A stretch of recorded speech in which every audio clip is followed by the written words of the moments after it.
by a summertime blizzard. They know if they just wait long enough, the sun will start shining again.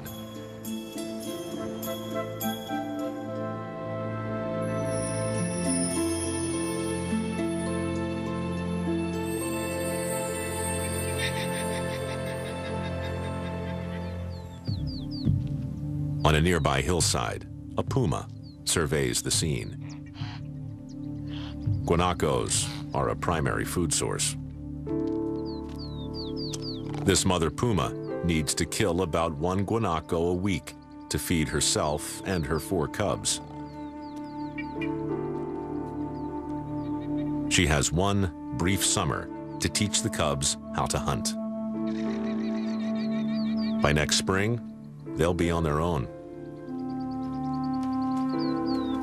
Luckily, there's plenty of prey in these mountains.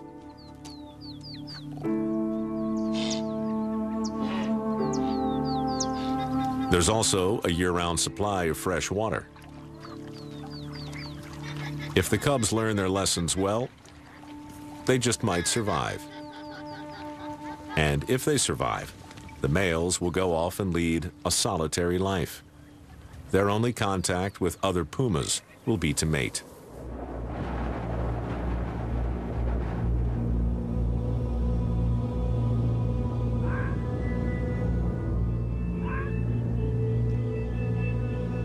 Pumas sometimes hunt at dawn and dusk, but they do most of their stalking at night. Pumas can't outrun a guanaco, so they prefer to stalk and then ambush.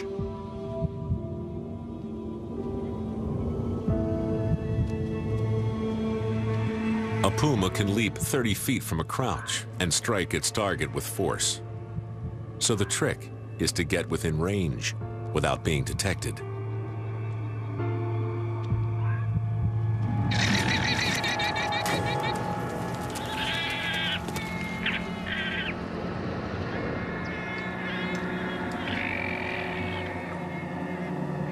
Dawn finds the pumas eating last night's kill. The cubs are fattening up before they move away. For the first time in a year, their mother will be alone, until the next male comes calling. The southern stretch of the Andes Mountains is a region of microclimates that can change from mountain to mountain, valley to valley. And in the Valdivian forests of Chile, there are micro creatures to go along with them.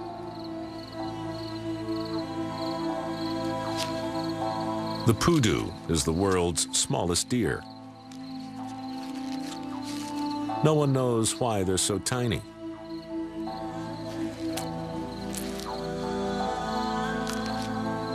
The female is barely a foot tall at the shoulders, and her infants are the size of puppies.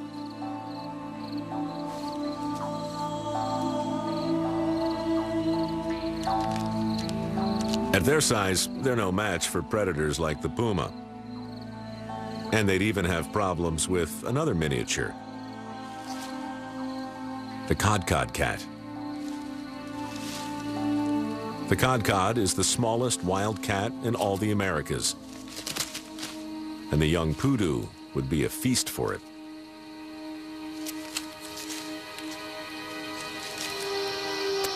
But the cod's diet normally consists of smaller creatures. Moths are a favorite summertime treat. All you have to do is catch them.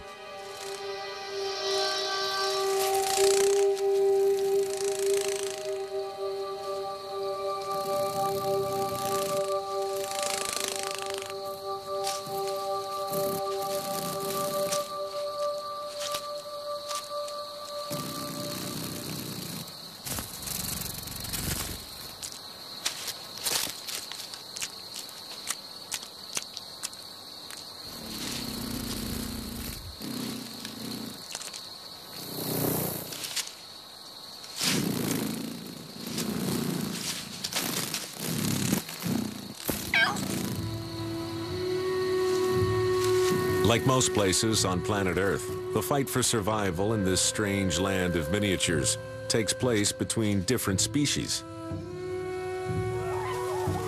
But in a few spots around the world, the greatest battles happen between combatants who share the same DNA.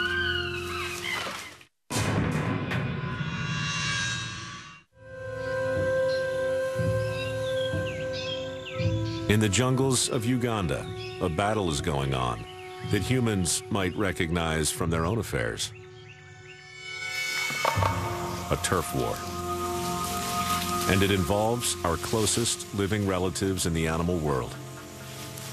This posse of chimpanzee hunters is foraging at the very edge of their territory, close to the turf of a rival clan and its appetizing groves of fig trees.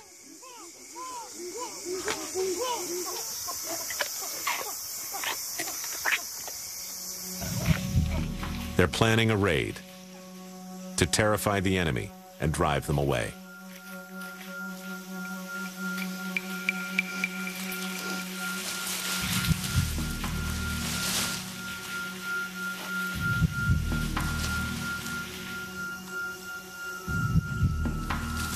They're getting close. The enemy's scent is everywhere.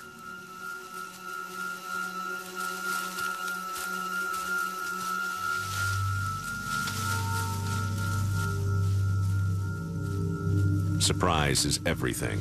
So as they get closer, they pause occasionally to wait and listen before moving on. Nerves are stretched, a little tight.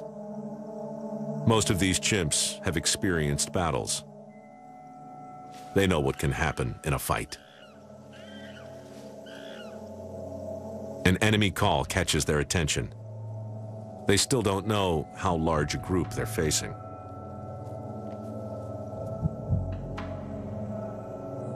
Not far away, the rival chimps are feeding in a fig tree, oblivious to the approaching dangers. The patrol moves off and starts to close in on the enemy. The longer they can go unobserved, the greater the element of surprise. They've assembled a sizable strike force, and moments before the attack, they still haven't been spotted. The assault begins with a screech. In chimp warfare, noise is a very real weapon, designed to spread panic among the enemy.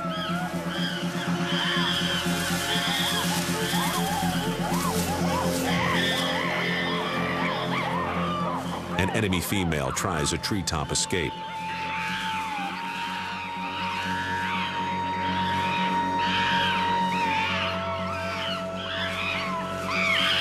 She barely gets away.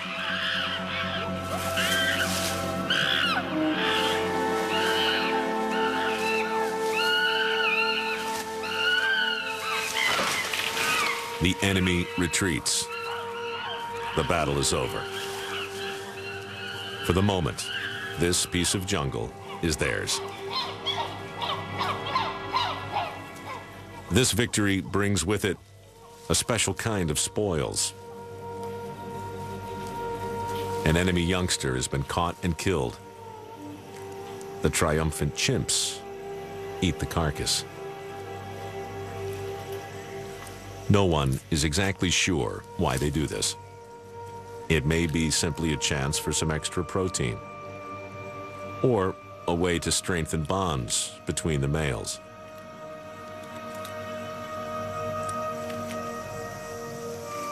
Whatever the reason, it seems to be working.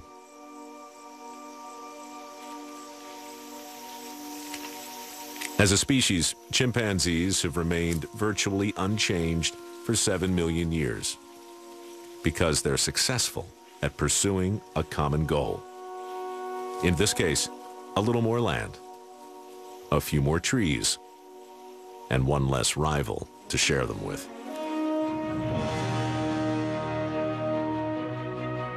And while the chimp's method of warfare might be an uncomfortable reminder of our own behavior, We shouldn't forget that it's just another one of the countless battles taking place every day around the world.